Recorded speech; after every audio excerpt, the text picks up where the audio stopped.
Տիկին Խալիտով դուք երեք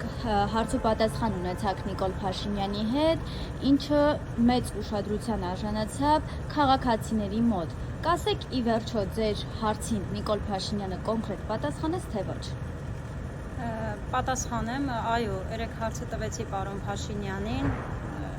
հարցս ամեն դեպքում չպատասխանեց, ինչին որ ակնկալում է, ինչին որ սպասում է։ Շատ լավ հասկանում ենք իշա իրան այդ ամեն ինչը, որ ընտրությունները առջևում են, եւ դա իմ համար շատ վիրավորական է, երբ որ ինքը իմ ազգին օգտագործում է իշա իր ձայների համար։ Այնտեղ ոնց նկատեցիք, անընդհատ խոչընդոտում էին իրեն պատգամավորները, իրեն վստահված մարդիկ, անընդհատ ինձ խոչընդոտում էին, անգամ պարոն Բաքոյանը, երբ որ ես իրան ասեցի լռեք հարցս պարոն Փաշինյանին, ինչպես միշտ վարչապետի բնավորությանը բնորոշ երկարացնելով, հարցից կարճ ու կոնկրետ չպատասխանելով, բայց ամեն դեպքում ինձ համար պարզ էր իր այցը մեր եկեղեցի։ Նաև այնտեղ Նիկոլ Փաշինյանի թե համախոհներից, թե թիկնապահներից այդպես էլ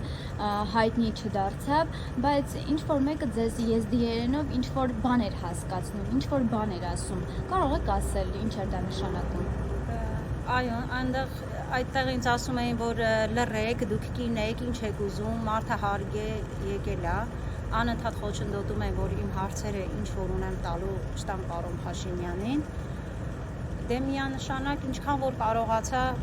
տվեցի, բայց ամեն դեպքում էլի հարցս անպատասխան էր։ Նաև միջոցառման ժամանակ, երբ որ բեմում խոսում էին, ես նկատեցի, որ այնտեղ բեմում միայն տեղադրված էր Հայաստանի դրոշը, ձեր դրոշը բացակայում էր։ Մեր եզդիների դրոշը պարտադիր էր, որ լիներ այդտեղ, պարտադիր էր, ոչ թե ուղղակի շատ ուրախ եմ, որ հայկական դրոշը այդտեղ է, թեկուզ կարող լիներ քրդերի դրոշը այնտեղ, որովհետև կային ներկայացուցիչներ, բայց ինչի համար չէին դրել, դա հարցը բարձրացրել եմ եւ անպատասխան եմ մնացել։ Այսինքն ուզում եք ասեք, որ ՔՊԱ-ականները շարունակում են ժողովրդին վախեցնելով ձայներ հավաքել։ Այո, բոլորն էլ այսօր վախենում են տեսախցիկների առաջ ելույթ ունենան, բարձրացնեն իրանց խնդիրները, այնպես չէր, որ այդտեղու ժողովուրդը ես կասեի, որ 60%-ը ոչ մեկ չէր ուզում Փաշինյանին, որ նորից իրանք իշխանության գան, Բաքոյանին նույնպես դեմ էին, ուղղակի մարդիկ եկել էին հետաքրքրության համար, թե ինչ է ասելու վարչապետը, այս անգամ ինչ է խաբելու մեր ժողովրդին։ Շնորհակալ եմ ձեզ։